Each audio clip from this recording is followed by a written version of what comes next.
Learning objectives. After completing this module, learners will be able to explain money as a medium of exchange, enlist modern form of money, describe loan activities of bank, explain two different credit situations, discuss the terms of credit, describe formal sector credit in India, define self-help groups for the poor. Money as a medium of exchange. Money is a particular type of asset in an economy that people use to buy goods and services from other people or businesses. A medium of exchange is something that buyers will exchange with the seller when they want to purchase goods or services from the seller. While many things could be used as a medium of exchange in an economy, money is the most common and useful medium of exchange in our society. Money is an item which is used as a medium of exchange. Money works as an intermediary in the modern economy. It is used as a medium of exchange for goods and services, and it is also used for payment of debts. The barter system was replaced by the introduction of money. Before the introduction of money, grains and cattle were used as money by Indians. In this system, goods and services was exchanged for another goods and services. It was known as commodity for commodity economy.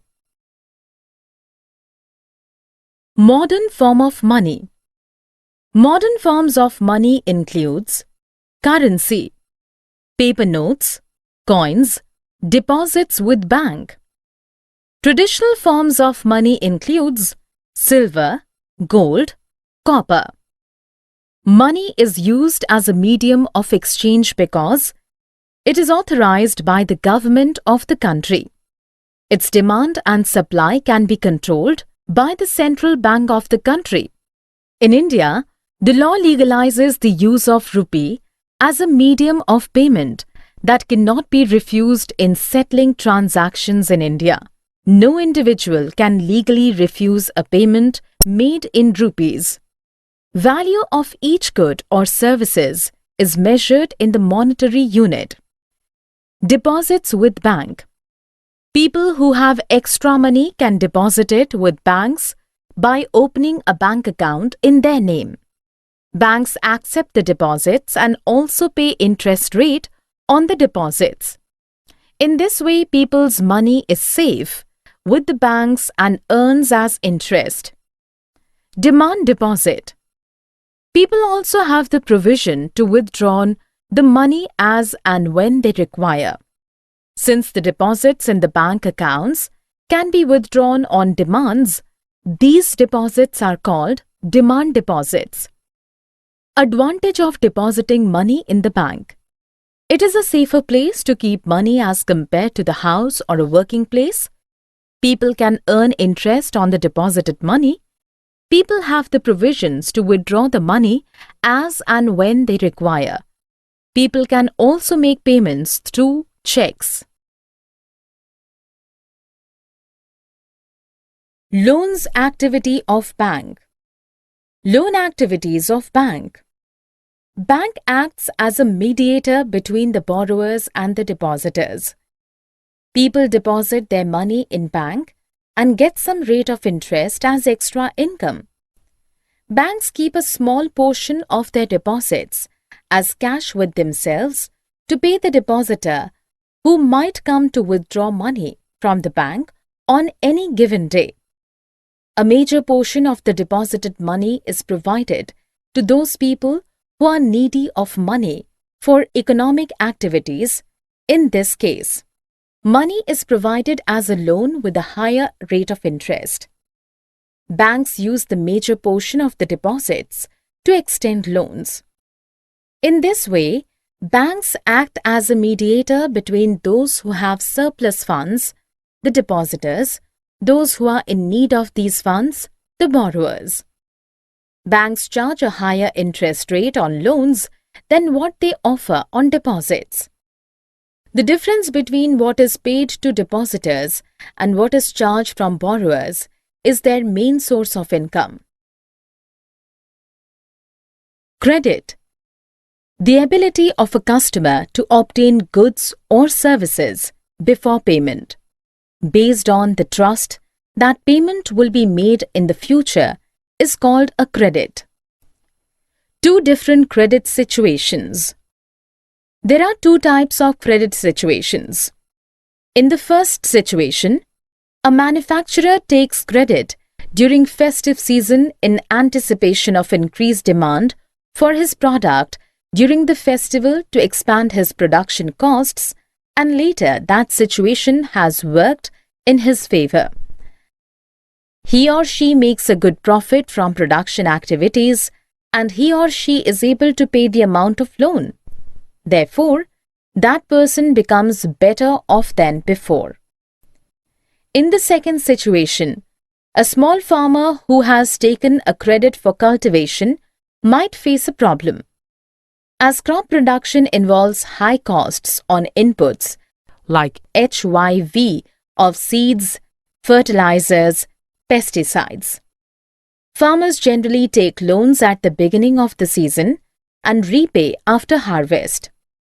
But the failure of the crop makes loan repayment impossible, which is times compel them to sell part of their land, which worsen their situation. For this term, he or she comes under the situation of debt trap. Terms of credit. The four terms of credit are: interest rate. The borrower has to pay a sum of money as interest along with the principal amount. Collateral. It is an asset that the borrower owns and uses this as guarantee to the lender until the loan is repaid. Documentation. Proper documents of borrowing with all the terms and conditions must be submitted. Mode of repayment.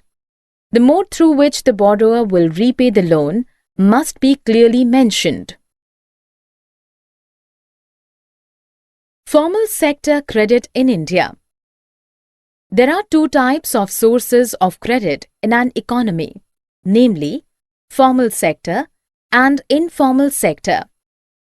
Formal sector. In the formal sector, loans from banks and cooperatives are included. Major portion of the deposited money is provided to those people who are needy of money for economic activities. In India, Reserve Bank of India is responsible for supervising the functioning of loan activities in formal sectors. In India, the rate of interest in informal sector is greater than the rate of interest in formal sector. Rate of interest in formal sector is supervised by the legal authorities. Informal sector. In the informal sector, loans from money lenders, traders, employers, relatives, and friends are included. In the informal sector, the rate of interest is supervised by money lenders, traders, employers who are provided money. The rate of interest is varying from person to person. There is no organization for supervising loan in informal sector. Lenders can use any method to get back their money from the borrowers. The incomes of the borrowers become less compared than the amount which has to pay due to the high rate of interest. Self-help groups for the poor. Group helps in pooling the saving of the members, who are mostly poor women. Members can get timely loans for a variety of purposes and at a reasonable rate of interest. Facilities of bank are not available in all rural areas. The poor have to pay a high rate of interest to the money lenders. It is difficult to borrow loan from the bank because of the absence of collateral and documents, which are required for a bank loan. Major feature of SHGs. A typical SHGS can have 15 to 20 members, usually belonging to the same village. The main motive of the self-help group is to pool the saving of the poor people. Saving per member can vary from 25 rupees to 100 rupees or more, depending on the ability of the people and the strength of the group. It provides loan to their members at a reasonable rate. After a year or two, if the group is regular in savings, it becomes eligible for bank loans. Loan is sanctioned in the name of the group with the main motive to create self-employment opportunities for the members. Most of the self-help group work in a democratic way. Summary. Let us summarize what we have learned. Barter system. Goods are exchanged without use of money. Double coincidence of wants. In exchange of goods, both parties have to agree to sell and buy each other's commodities. In a barter system, double coincidence of wants is an essential feature. Medium of exchange. Money acts as an intermediate in the exchange process. Currency is authorized by the government as a medium of exchange. The deposits in the bank accounts can be withdrawn on demand. These deposits are called demand deposits. A check is a paper instructing the bank to pay a specific amount from the person's account to the person in whose name the check has been made. Credit